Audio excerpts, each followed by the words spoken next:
स्वीकार हो। साहब दीदी माँ के चरणों में मेरा प्रणाम है, मेरा प्रणाम स्वीकार हो।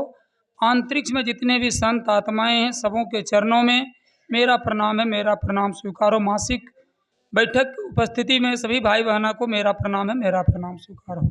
आइए, बहुत देर से अपने गुरु की सारी बात को हम आप सुने और शिव की शिष्यता ही एक उपाय है, एक विकल्प है। आज जीवन में उसको पा लिए हैं दीदी, और गुरु की दया भी बरस रही है और इसी को पाना भी है। अभी आप जितना भी सुने हैं, अगर उतना बड़ा सोना भी है, अगर गहना नहीं बनता है तो उसका कहीं कोई मोल नहीं है। चमकता है लोग गहने से।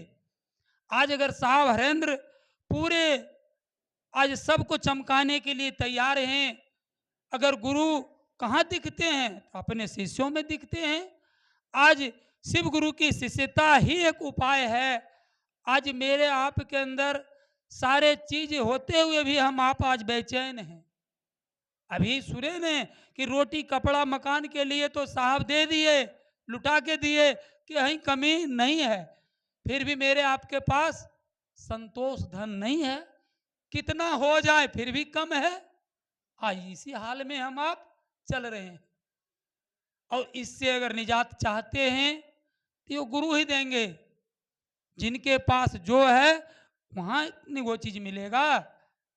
इसलिए मेरे आपके जीवन में आज गुरु ही जरूरत है, क्योंकि परमात्मा का जो काम है वो तो वही करते हैं।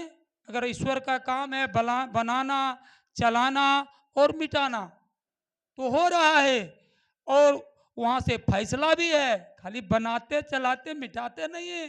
उसका है कि जैसा कर्म करेगा वैसा फल देगा भगवान।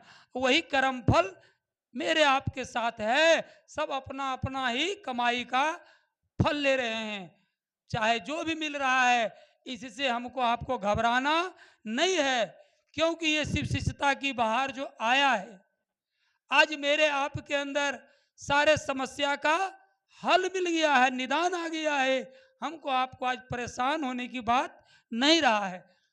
परेशान तब तक थे जब तक अंधेरे कोठली में जा रहे थे, तो कुछ भी हो सकता है। लेकिन अब कोठली में अगर बल्ब जल गया तब तो कोई दिक्कत नहीं रहा।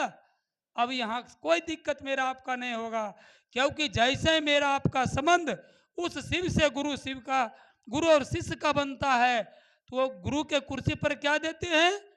अगर जीवन दिए हैं तो जीने की कला को देंगे। जब तक रहिएगा पूरे जीवन का गारंटी वो गुरु आपको ले लेंगे। और आज ना समझ में सारी गलतियां हमसे आपसे हुआ है, वो समझ दे देंगे। और दीदी जब ऐसा होगा ने, तब मेरे आपका यह जो मानव जीवन सबसे सुंदर जीवन मिला है, इसी जीवन में भगवान आए हैं, आज वो जीवन पाए हैं। अगर इस कलिकाल में इसका भी यही रास्ता आया है, जिसका वेद पुराण भी कह रहा है, इस कलयुग का कौन रास्ता है जिससे मेरा आपका उद्धार हो जाएगा, बेड़ा पार हो जाएगा, वो कौन रास्ता कहा गया है? अगर हम आप परमात्मा का सुंदर रचना है, अगर मानव को विवेकशील बनाए हैं, चेतन चोला बनाए हैं, जरा सारा चीज को समझ लीजिए ना, सारे चीज आपको मिल जाएंगे। दिया हुआ है कलयुग केवल नाम धारा, सुमर सुमर नर उतरहु पारा। कलयुग में यही न है, भगवान का नाम लीजिए, आपका बेड़ा पार हो जाएगा। आपका सूत्र में क्या आया है, आपको क्या मिला है, देख लीजिए न। चेतन चोला हैं, विवेकशील हैं, आप समझ लीजिए। आया है कि दया मांगिए मन ही मन। सूत्र में दीदी यही न मिला है, दूसर चीज मिला है। भगवान का नाम ले रहे हैं कि दूसर काम हो रहा है? भगवान का नाम ले रहे हैं। और शास्त्र वेद पुराण कह रहा है कलयुग केवल नाम आधारा, सुमर सुमर नर उतरऊ पारा। आप ले लीजिए, सूत्र में क्या मिला है देखिए न, आपको तर जाना है, कोई नहीं रोक पाएगा।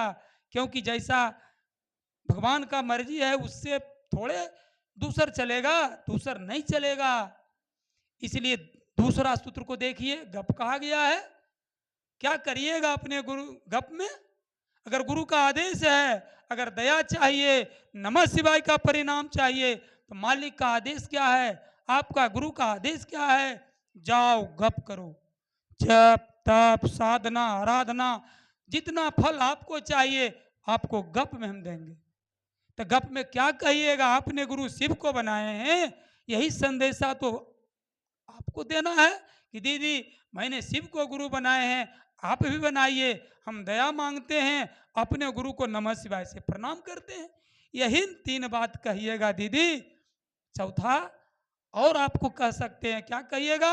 अनुभूति जो मिला है आपको, आपने गुरु शिव को बनाया, जो आपको गुरु अनुभव दिया, जो आपको अनुभूति मिला, आप उसको कह सकते हैं, खुली आवाज में कह सकते हैं। ये आपकी पूरी छूट है, क्योंकि गुरु मंच पर भी लोग आते हैं तो सुनाते हैं ने अपनी अनुभूति। इसलिए दीदी इधर उधर मत भटकिए। और तीसरा नमः शिवाय, यही न कहा गया है, दोनों बात मन ही मन कहा गया है, और मन की आवाज ही एक वहां तक हम आप पहुंचा सकते हैं, बाकी कोई सारा रास्ता आज आपका बंद है दीदी। इसलिए अपने गुरु से बिल्कुल इस मन से लग जाइए, सारा खेला मन से होता है। आज मन ही महादेव में लगा देना है, क्योंकि चेला कौन बना है? ये मन बना है।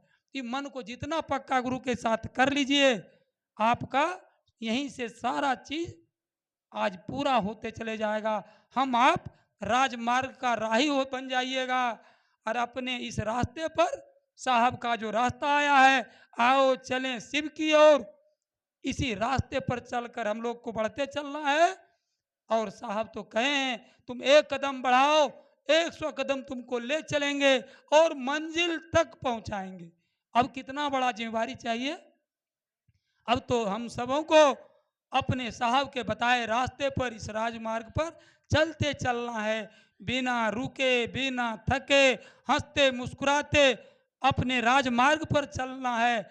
और हे दीदी, बस यही मेरा आपका ध्यान रहे कि ये मन हमेशा गुरु के पास रहे, और लग जाइए गुरु से, लगे रहो रे भाई, बनत बनत बन जाई।